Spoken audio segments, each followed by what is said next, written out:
How do you go from an idea in your head to a prototype to solve a problem for you to creating perhaps the most popular MIDI controller on stage with playback text? You're going to find out exactly how in today's interview with my good friend, Jeff Caylor. Hey everyone, welcome back to Behind the Spacebar. If this is your first time, welcome. I'm so glad you're here. This is the podcast for people that perform on stage with Ableton Live, and today you get the privilege to hear from my good friend, Jeff Caylor. Jeff is the designer, creator, founder, mastermind behind Oaktone, and Oaktone makes some really incredible software as well as hardware. You'll hear us discuss that in the episode. But Jeff does some really, really cool stuff. You're going to hear in the episode his journey from learning music, becoming a musician, becoming a singer-songwriter. You'll hear about his journey to becoming an Ableton Live Certified Trainer. I do not share the traits that Jeff has that would allow me to create MIDI controllers successfully, but we are both Ableton Live Certified Trainers, so really proud and privileged to be in the family, that same family as Jeff. You'll hear about how he, again, went from literally an idea in his head to creating a prototype for himself, exposing it to a group of people that said, hey, I think this could be a thing, and then went and developed that into Oaktone, both software and hardware. So there's a lot of really good stuff in the episode. Plus, you're going to hear maybe some new stuff Jeff has coming, as well as some potential product ideas that are rolling around in his head that may have been inspired by a previous episode of Behind the Spacebar. So I'm super excited. I was really excited to hear about that when Jeff and I talked, and I think you'll really enjoy that as well too. Now, before we get to today's episode, there's a couple things I want to throw out just to say, hey, if you have some time, consider doing this. Number one, if you want to dive deeper into learning how to use Ableton Live on stage, you can check out all my YouTube tutorials. I've got a lot of great stuff. We'll talk about that here in a moment. But the absolute fastest, best way, most efficient way for you to do that is to head to FromStudioToStage.com/subscribe and become a part of the From Studio to Stage community. That's where I devote all my time, all my efforts to creating courses, content, templates, hanging out in the community there, answering questions, and spending time almost daily with the folks in that community, just trying to encourage them and help them learn how to perform on stage with Ableton Live. So if that's you, if you want to dive further into that subject, again, FromStudioToStage.com/subscribe is the best thing you can do. Two, if you're not willing to do that, if you're not ready for that quite yet, you're still on the fence, you're just hanging out, or maybe you've already done that and you want another way to kind of benefit this content. I always want this podcast to be free for you and to hopefully you find valuable content and enjoyment out of this content. And a great way to do that is if you're watching on YouTube, hit the subscribe button, enable the bell icon. It's a free way to say thank you and to make sure you see exactly when I go live with new content and you don't miss out on anything. If you're listening on Apple Podcasts or Spotify, consider subscribing or following. It's free. And again, you'll get brand new episodes downloaded each week directly to your device, whether that's a phone, computer, TV, however you're watching or listening. And if you enjoy this episode in particular, if you enjoy this content, if you're on YouTube, consider leaving a comment, engaging with the comment. I know it's not a live stream per se, but respond to things Jeff is saying. If something sticks out to you that you like, let me know in the comments. If you want to ask a question, if you have an idea for a future guest, respond to that stuff. I love hearing from you guys and do my best to try to respond to every comment as much as I can. If you're listening on Apple Podcasts or Spotify, consider leaving a rating or review. That really helps. And then also share this with your friends if you think it is valuable. All of those are ways that this content can stay free to you and continue to provide value. And you also support my efforts in what I do. This is what I do full time. This is all I got. And if this falls through, I'm just going to Disney World full time. Somehow I'll find the way, and that's what I'll do. So until then, let's get into today's episode with Jeff. I'm dreaming about going to Disney World full time now. But let's get into today's episode with Jeff and learn the history and what it took for him to come up with this pedal. Jeff, thanks for being here, man. Yeah, happy to be here, Will. Thanks for having me. Yeah, absolutely.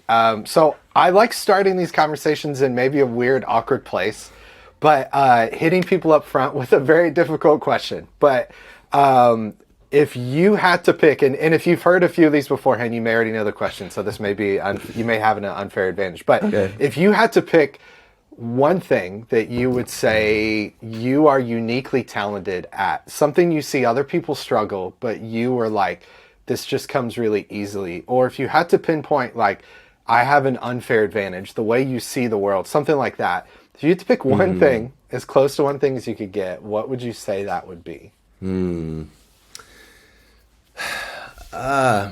I think I would have to say, that's a good question. I think I have an ability to synthesize the kind of the issues at hand, and then come up with a concise, simple solution. And this isn't. I'm not really even talking about Oaktone right now. I'm kind of thinking more if I'm in a brainstorming meeting with a staff, and I just kind of I don't know. I feel like I have that gift, that ability to kind of look at, okay, here's the problem, here's the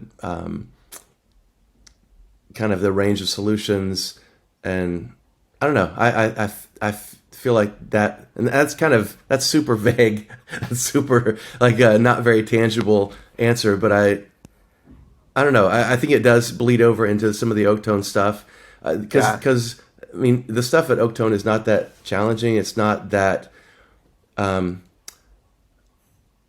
it's not that complex, but I think a lot of people have an aha moment when they see it, and they're like, "Oh yeah, why hasn't this existed?" So I guess it does kind of feed into that, but I'd say that's my superpower if I have one. So that's amazing. Well, and the reason I asked that is because as you were talking, and I think there's this unique talent that I see in some people, and I see bits of it in myself. And so when I see people kind of mention this, I kind of want to dig deeper. But I think there's something to be said. And again, I see this represented in the stuff you're doing at Oaktone. And so maybe that's a good entry point into this conversation. And I kind of want to work backwards in your history. But there's this kind of ability to, one, be aware and notice, you know, and I think in our world, sometimes that's boiled down to what's the problem. And that's like a real, I think a lot of programmers and computer programmers have that ability of like really clearly defining what the problem is. But it seems like, at least with Oaktone, my perception from the outside looking in is you're kind of like taking a little bit of this and taking a little bit of that. And again, I think a sign of a really good product is when you said this earlier, but you see it and you go, oh yeah, of course. Like that's what it should be. Right. But you know, I look, and this is also an audio form, which is terrible because I'm referencing something visually, but I'll put this in the show notes, a link if you guys want to check this out. But even looking at the Oakboard Mini, like when you first sent me a preview of this, and I had no clue you were working on this, at least I don't think so, but you sent an email and said, hey, I'm launching this company. And I looked at the controller and I thought, man, this is perfect because, one, I mean, the way I teach and the way I've used tracks for many years is like, I literally do 4 things: play, stop, previous, next. And so I looked at this and I was like, that's essentially all I need. And then we've got these extra 2 buttons, but it's like, it feels like you kind of looked at the landscape of what's going on in a world of, let's have endless options and endless things. And you said like, what's the most simplistic, but, and I look at things that are simple as elegant things, you know, like every button that's on here is intentionally put on here. That's not just put on because we had some extra buttons and we decided to throw them on.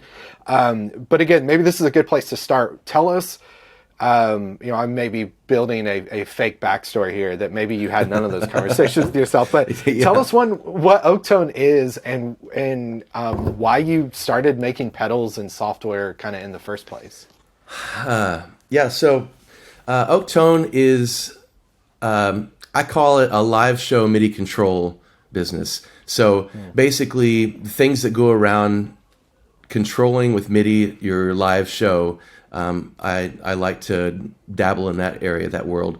Our tagline is stage tools for storytellers, but that's not as explicit as live show MIDI control. And so I really, as a musician, performer, I've done music in big churches for many years. And so started using tracks and started realizing I'm the tech guy, but I'm also the song leader, and I'm also the musician, the guitarist. And so it kind of became clear early that it was real awkward for me to turn to my laptop, push the space bar, and then turn around and like pretend like I didn't just like check email or something. And so Yeah.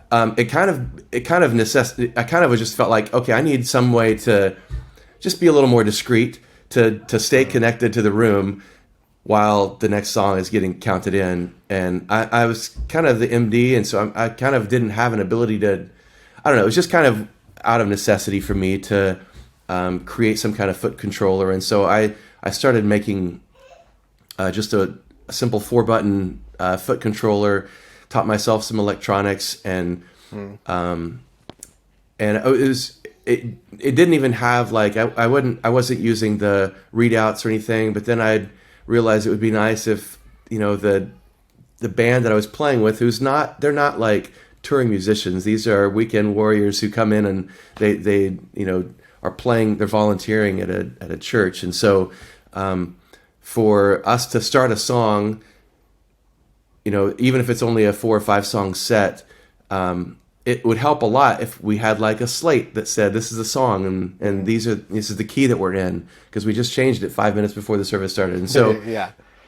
So all these kind of things were just like, okay, that would be super helpful. And I started learning Max for Live to figure out how to make what would become Taz. And so, again, that was all I kind of anticipated doing, was just making a couple things that would help my, what I was doing go smoothly. And just you personally, there was no like, right, I'm making this for this person, that person. You're just like, I'm trying to solve my own problems right now. Exactly. And then I went to Master Track in LA with Laura Escuday in 2017, and I had just been, I just kind of brought both of these ideas to a little bit of fruition. The foot controller I was using, and also the old version of Taz. I think it was called something like, I don't know what, I'd have to look it up. It was just a generic name, but I just kind of got good feedback, and people were like, oh, this is awesome. I would totally use this. And these were folks who were already doing playback. These were folks who were kind of like me, just kind of learning how to do playback in a very systemized way. I think a lot of people do playback, but it's until you kind of figure out best practices, it can be a pain. And so I really went there to kind of figure out, okay, how do the pros really do this, and how much do I need to learn and everything. So, but being in that environment, it was kind of like a bit of confirmation. People were like, oh, this is kind of interesting. I think I could use something like this. And that made me think about doing a little desktop controller. And I actually went back and built like and Laura may have shown it at some point on her online stuff, but I made like a little 6-button, very kind of sharp edges aluminum box, but it had 6 buttons, and it was just sort of it had 2 MIDI output, 2 USB outputs. Because we were talking all about redundancy in the Master Track workshop, and I thought this could be kind of cool, and I sent that to Laura just as a gift. And anyway, so little things like that along the way have kind of taught me, hey, this could actually be useful and appreciated and valuable to people. And so I launched Oaktone, and I made 25 of each unit, and I was worried I wasn't going to sell enough to recoup my cost. And so that's kind of where we started. So can you tell me, honestly, I think most people that watch my content know about Oaktone. Most people listening to this will either come from your channel or my channels, so likely know what you're doing. But for people that are just kind of like getting into this, I love how you describe, you called it, was it tools for storytellers, stage tools for storytellers? Is that the title? Yeah. What is, maybe give us a quick rundown of what you offer, and then what you would say would separate you, and maybe we have like a part 2 conversation of this, or maybe we'll get into some of this, but what separates you from, I don't want to throw another company under the bus, but like a large manufacturing company that makes, pro audio and makes guitars and makes this, and also happens to make a MIDI controller. Yeah. We're a pretty small operation, Will. So it's kind of, I think that's the main separation in my mind. I think, yeah. So I'll kind of start back with your first question. So we make live show MIDI control stage tools for storytellers. Basically, I've tried to kind of set my sights on folks who are using a computer to perform on stage, whether it's music or whether it's theater. I think there are a lot of applications that this goes to. I've actually met somebody I'm talking to about doing some broadcast solutions, like television broadcast, because they use computers for teleprompters. But he was like, the stuff that people use to advance the teleprompters it's not even meant to be used for that, and which is exactly why I started the company to start with. People are using stuff that wasn't really meant to be controlling computers for playback. So the example I always give is when I was in LA that first time, I kind of had an opportunity as a result of MasterTrack to go over to one of the rehearsal studios in there in Burbank, I think, and got to sit in and actually run playback for a rehearsal for a band that was doing a pilot for a TV show called Songland, and the band was killer. It was Usher's band. It was nice. Natural. I don't know if you know Natural, but he's an MD in LA, and he kind of tours with a ton of people now, but Ariana Grande and a few others. But so it was his band, and I'm running playback, and there's a lot of pressure, and I've got this little Akai like drum pad thing that I'm using to run playback, and those things are meant to. It's good if they hit like 100 times per second. It's good if you can kind of get a fast drum roll out of the thing. But it's bad if you only want it to hit one time, or if your finger's resting on it and you want to hit it right at the right time, and you don't know if you pushed it. There's no feedback. You might have hit it twice, and so your set drops down to two instead of one. And so it was just kind of like some issues that I'm sure a lot of people who've done playback for a while know about. And so I kind of just saw that, and I was like, okay, there's a pain point. There's something I can address in a controller. So I made this little box, the Oakboard Mini that you showed. And that's kind of so made that, and it has tactile buttons, and it has programming built in that won't let it fire more than like 10 times a second, which is way slower than any MIDI controller out there. And so, and then there's the Oakboard Slide Duo is kind of a mature version of the thing I was describing that I made for Laura Escuday. It was just sort of two USB outputs, because people are buying Play Audio 12s just so they can start and stop two computers at the same time.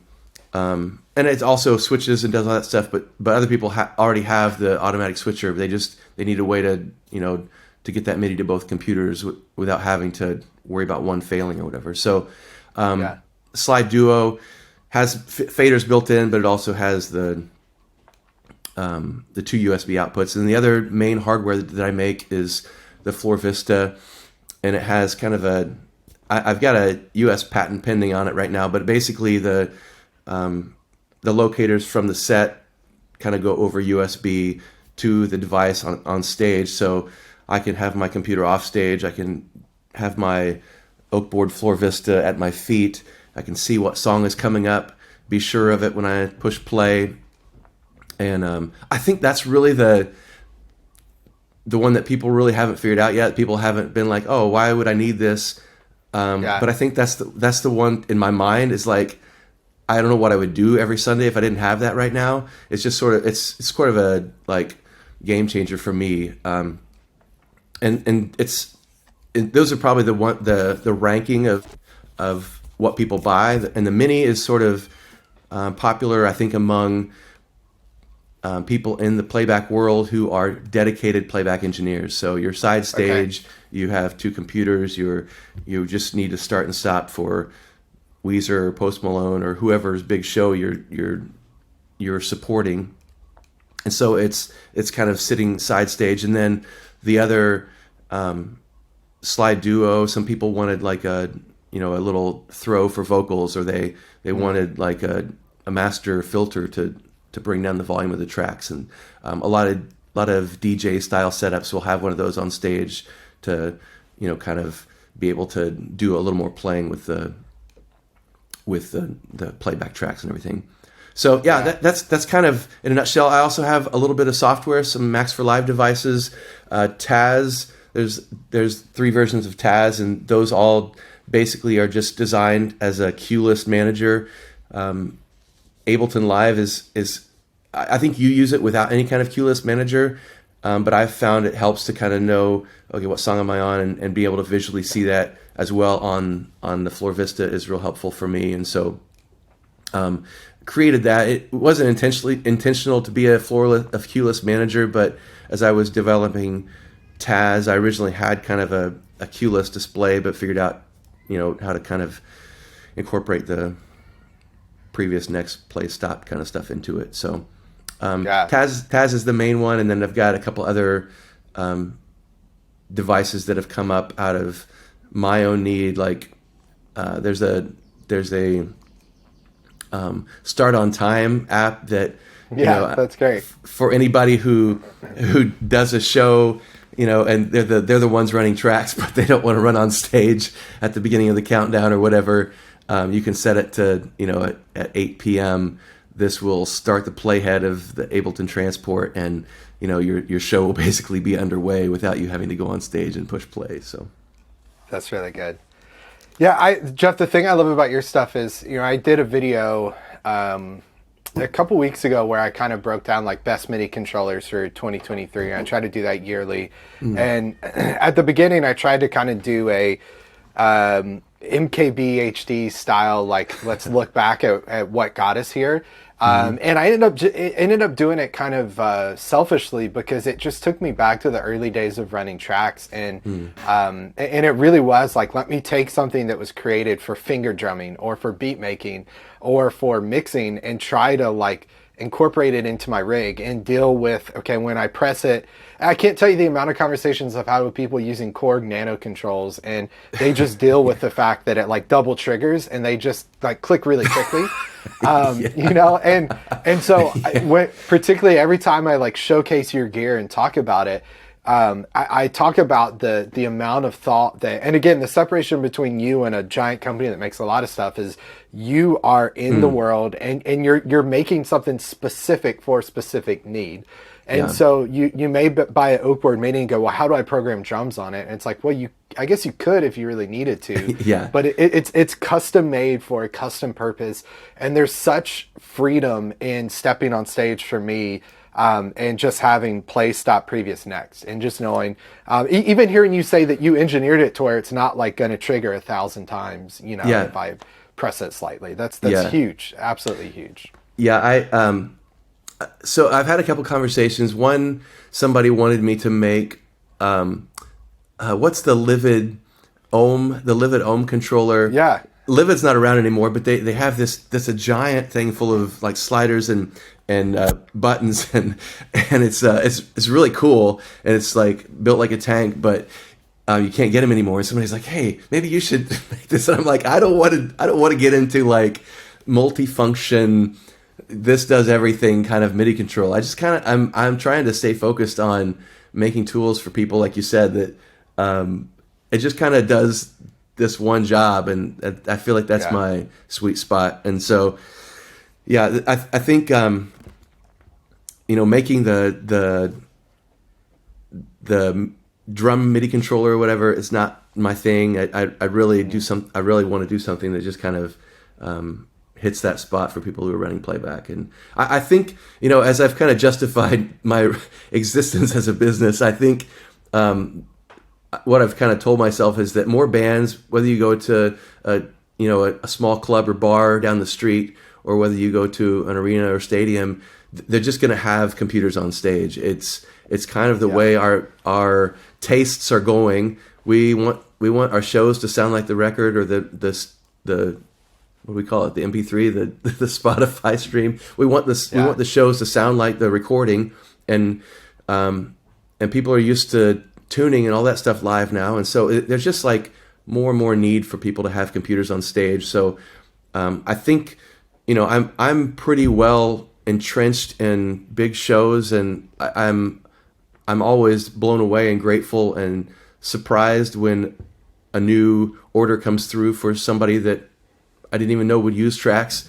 But I think there's more and more people who are figuring out, and thanks to you probably, that I can actually do this. I can actually run my computer on stage with my band and not crash and burn. So yeah. So before I knew you as Jeff at Oaktone, I knew you as the guy that I met teaching at a worship conference, and you said, "Hey, I'm a certified trainer too." When did you become? Which I'd really have to think about what year that was. That was so long ago. But when did you become an Ableton Live certified trainer, and what was? Why was that important to you? 2013, they did an intake in Hong Kong. I think it was the first time they did an intake in Asia. So 2013, I became an Ableton Certified Trainer, and I think, I don't know, I part of it was important because I just wanted to, I was kind of doing a bit of everything. I was doing a bit of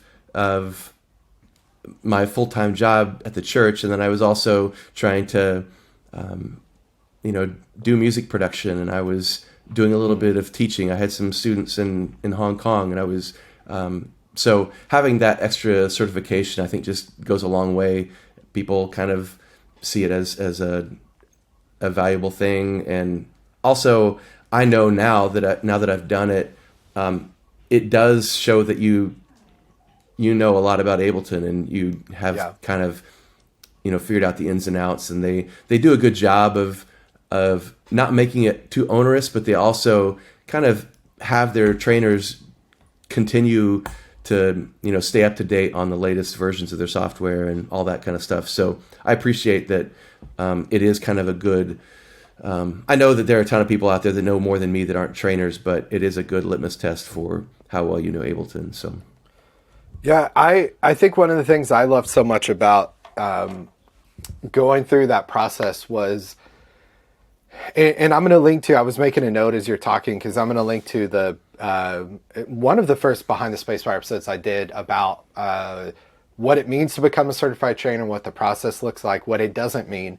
Because I think a lot of times, I get emails all the time from people that say, "Hey, I want to become an Ableton Live certified trainer because I really want to learn Ableton." And I'm like, well, it's not like a Pro Tools certification or a Logic certification where you go somewhere for a weekend. And that's not to demean people that have gotten that, because I know very intelligent people that, let's be honest, I question their intelligence that they use Pro Tools, but that's another podcast for another day. But, it's not going to a classroom, learning about something, taking a test, and then just kind of going on.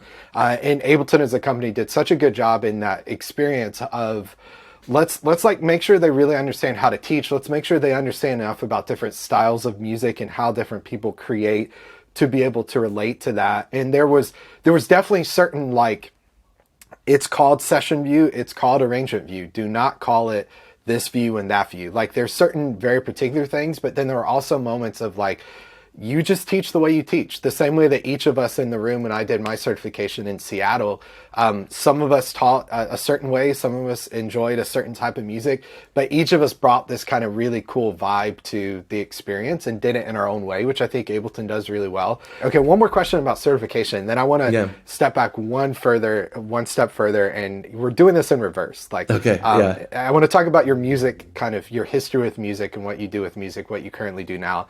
But in what ways has you becoming a certified trainer, your certification, what ways has that benefited you from 2013 when you got that till now?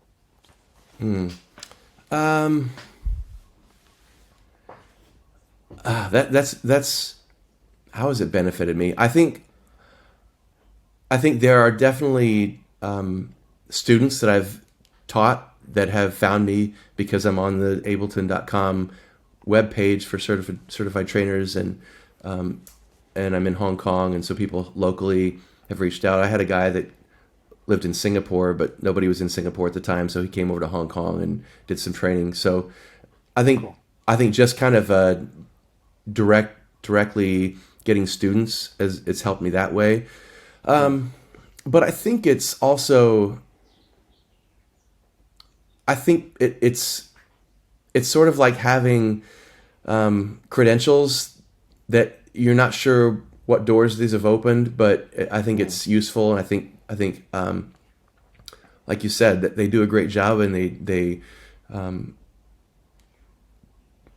they kind of make sure it's sort of a vetting process more than a training program, but it's I think it's open doors because it's almost like having, credentials after your name. If you say Jeff Caylor, Ableton Certified Trainer, I think, I don't want to say it's like some cool club, but I feel like people just have respect for Ableton and the folks that they vetted. And so I think it's hard to put a finger on doors that it's open from that standpoint. I do think I think the community that you have there, and they don't want you to talk a lot about what you have, but there's certain online groups that you're a part of that are valuable, and just the relationships with other certified trainers is super important to me too. So I would say that's a huge benefit. Tell us a little bit about your musical journey. Obviously you shared being a music director, being a worship leader in church, and that informing a lot of, which I think is cool, that has informed a lot of decisions and directions you've gone with Oaktone. But kind of as succinct or as elaborate as you want to be, kind of take us through how you got into music, what you've done in the music world, and kind of what you're currently doing as far as it pertains to a music perspective. Cool. Yeah. I studied music in high school and college, and decided in college that I was not a singer. I was a songwriter, and I would not be singing the songs that I wrote. In fact, one of my, I don't know if I'd call it a regret, but my grandfather passed away just after college, and I wrote a song in his honor, but I didn't even feel qualified to sing it, so I had the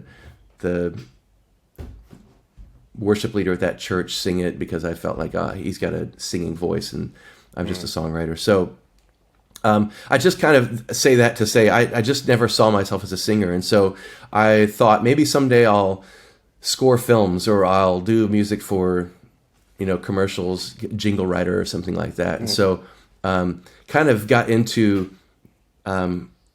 radio and broadcasting, and thinking I would get into jingle writing, and then I just kind of kept in radio, and I did radio production for commercials, doing actual editing on some of the very first. I was doing editing on reel-to-reel machines, and then I was also cool. doing that was our backup was on the reel-to-reel, and then we'd record into old software called Turtle Beach, and it was some early Sonic Solutions, some early DAWs. And so I did a lot of just radio production, sound effects, music, that kind of thing with voiceover, and then went to Colorado, worked at Focus on the Family, which a lot of people probably know for the political views of the founder, but it was actually at the time, it was a really prestigious audio, broadcasting company. They a lot of people in the Christian world really looked up to the audio production that was done at Focus, and I still have high opinions of all the stuff they do there, did at the time. And so I was part of that for almost 10 years. And oh, wow. Okay. at the tail end of that, I kind of went through some personal stuff, and was doing some songwriting, and wrote some very personal songs, and was like, okay, I was posting on message boards some of my ideas, and was getting positive feedback about my voice. And so I was like, okay, maybe I'll just record a few of these songs, and ended up recording an album called OK, that I got into the hands of some folks at Christianity Today, one of the publications in the Christian world that does stuff like that. And they reviewed the album, and then they ended up putting me on their top 12 albums of 2007 list. Oh, wow. Which was kind of it was just a cool honor, and that ended up kind of getting circulated my name a little bit online, and so that was a cool moment. I don't know if you know this, but I actually presented at the Dove Awards that year because that's of the album, and I was on stage with Need to Breathe, and it was kind of a fun. Yeah, it was presented award for. It was a gospel album award.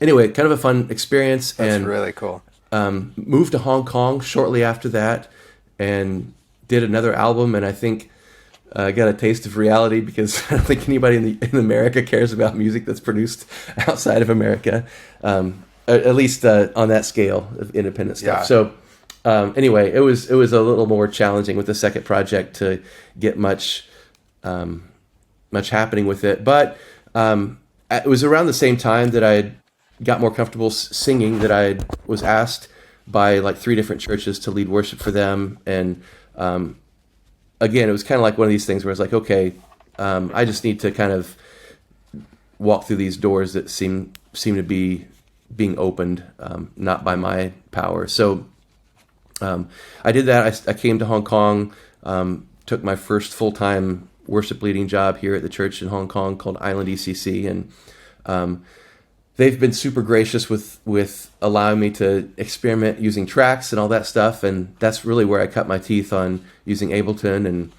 and figuring out my own best practices. And then I remember those were the days of you and KP and just a handful of people who were doing any kind of content online, and it was always super valuable to find those videos and learn from you and Christian. And I call that the dark ages, because that's when I was talking about session views. So thankfully most of those videos don't.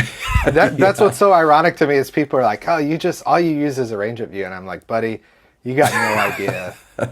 You got no idea, my friend. Yeah. I would just leave it at that. As far as music, and I know we've gone longer than I should have, so I don't want to take too much more of your time, but as far as what you do musically now, are you creating music now, writing songs? Are you regularly, leading worship at church? Kind of what's your like musical output look like currently?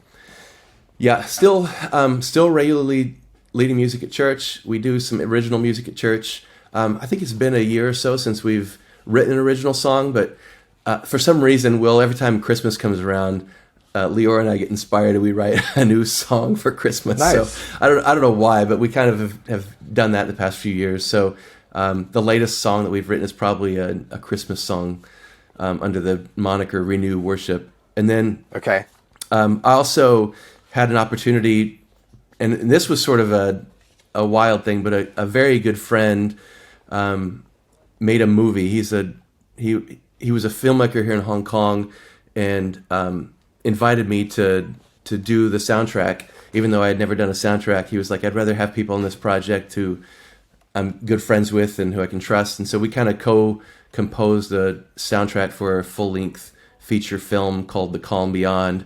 The director was Joshua Wong, and he actually passed away from cancer in just shortly after we finished the film. It was actually signed for international distribution by Sony, and so it's actually a cool kind of swan song for Josh. But it was a great opportunity for me to kind of experience one of those things that I'd wanted to do since my early days of getting into music. So can add film composer to that list of things that makes me feel important now. So that's good. Yeah, there you go. That's awesome. Well, we'll have to put a link to, we'll connect offline. I'll grab some links and put in the show notes, all that stuff, which is really cool. Someone listening to this, including myself, because thank God I was certified before Max for Live was a thing and was a qualification for like understanding and knowing. So I have never once done anything. I've never created a Max for Live device. A good buddy of mine, Tyler, who works with me, and I've known him for many, many years. He just texted me the other day. He's like, hey, I finished the Max for Live device I was working on. So I know that like I have friends that love it, use it, do great stuff. The stuff you've created with it is amazing. Someone listening to this that is intrigued about Max for Live and wants to get started, what's the one thing you suggest they do to start? There is I didn't see this question coming, Will, but that's okay. I have a I can't remember the name of the course. I want to say Clavio, but I don't think that's right. But there's a course that's free online that is really expansive. I want to say it's out of San Francisco. There's a school in San Francisco, and they publish it, and I'll find it and send it. We can put it in the show notes. But it's actually a really valuable Max course, and all the stuff in Max, of course, is applicable to Max for Live. I think that's a distinction that maybe people don't know, is Max was a separate program by Cycling 74, then Ableton acquired that company, and so it's all sort of like blended together now. If you can do something in Max, then you can do something in Max for Live. Max for Live has a few objects that pertain to Ableton Live specifically, but so Max is a visual object programming language, meaning you can use JavaScript to connect the dots, but you can also just use like a little cable to connect, say, output to a sine wave, and that you can just use a little cable, and that sine wave will go out the cable, or a metronome device. The click will go out, your audio thing, or make a light blink or whatever. So there are it's object oriented. Am I saying that right? It's visual language. So you're just connecting lines. You're not really writing code, which for me, that's really great. I'm kind of a very visual person. So I would say this course, just actually doing some basic education on this course was really valuable for me, and just kind of learning some of the basics on it.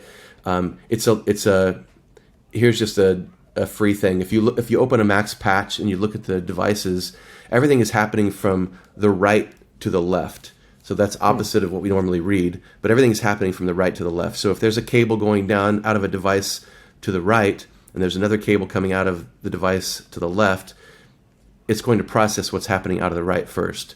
And that's just one of the many things that I learned in this course that was like, okay, that's not intuitive, but now that I know that can solve a ton of problems that you're facing when you're first learning the program. So that's amazing. Yeah, well, by the time you're listening to this, we've got a link to that in the show notes to check out, which is something I'm definitely going to check out. And then, so thanks for that, Jeff. That's super, super helpful. And then finally, where can people follow what you're doing with Oaktone, find more about the company, or follow you personally? Yeah, I'm most active at Instagram. Just Instagram, and then Oaktone Official, but if you just search Oaktone, you'll find me.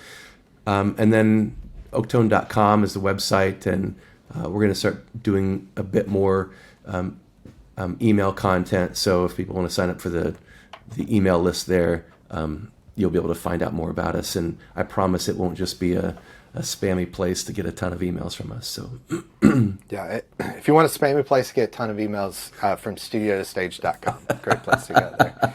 At least I've been told that. Well, Jeff, man, thank you so much. This has been amazing. Thank you, to let me know. You're recording this on your Saturday, my Friday, so I'm thankful to know the Earth that we did continue for one more day. The sun does come out today. So, yeah, that's good. But man, thank you so much. Thanks for what you do, and I really do mean this.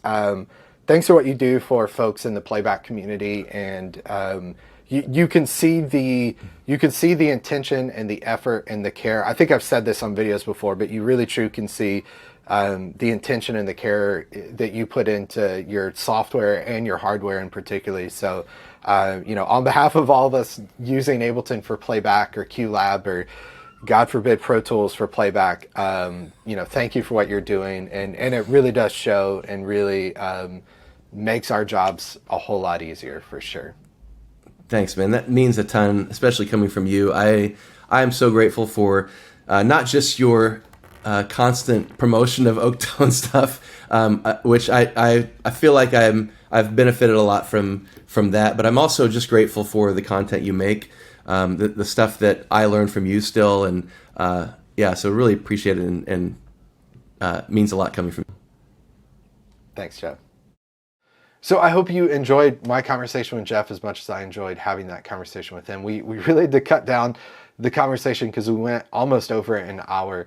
So there's stuff I cut out that I wish I could have included in this podcast. And honestly, I told Jeff he could come back and we could do another hour or two on this, because he's just really great guy to talk to, and about life and about music and business and the things he's doing. I would highly encourage you to support what Jeff is doing. You can find links below. And in fact, when you click those links, you're not only supporting Jeff, but you'll also support me. So Jeff has been generous enough to set up an affiliate thing with me, which basically means when you purchase something from Jeff, it costs you nothing extra, but he's going to send me a little bit of what you purchased just to say, hey, Will, thanks for sending these kind folks my way. So if you like the products Jeff has, and some of the stuff we talked about in the episode, click the links in the description of this episode, in the show notes of this episode, and you can go to Jeff's site. And again, it costs you nothing extra to support my channel and my efforts as well when you do that, which is really great. I think it's important to support folks like Jeff because, again, I love that the internet, I love that technology is at a place where an individual with an idea can prototype, create a product, create software that's literally used on stages around the world with some of the world's biggest artists. In fact, when we ended the call, Jeff mentioned a couple people he couldn't mention on the podcast, on the recording, that are using Oaktone stuff. And I mean, they're the artists you're listening to on the radio. Like it's literally, you can go to Jeff's site and see some of the people that are there that were willing to put their name in the press, not because of fear of affiliation with Jeff, but fear of being found out that they use backing tracks. Surprise, everyone uses backing tracks. I know you don't because you're a real musician, but everyone else does. But yeah, Jeff is just doing some really cool stuff. And again, I love that you heard me ask in the pod, but I love that, there's companies with giant factories around the world creating MIDI controllers and products, but a guy in Hong Kong is creating amazing products, incredibly well made, custom built, that are very simple and very elegant. So go check out Jeff's stuff. Super excited for the things he has coming. He maybe let me in a little bit on a secret of some stuff that's coming, and I can't wait. The future is bright over at the Oaktone shop. So Jeff, thanks for being a part of today's episode. Again, you could find links on how to reach out to him, as well as find his products in the description and the show notes. If you want to become a From Studio to Stage community member, subscriber, head to FromStudioToStage.com/subscribe. And finally, if you're watching on YouTube, consider hitting the subscribe button. It's free. It's a way to support my efforts. Enable the bell icon so you don't miss any videos. And if you're listening on Apple Podcasts or Spotify, you know what to do. Leave a rating, review, follow, subscribe. It's free to you. Thanks for watching. Thanks for listening. We'll see you on the next one. Take care, everybody. Bye.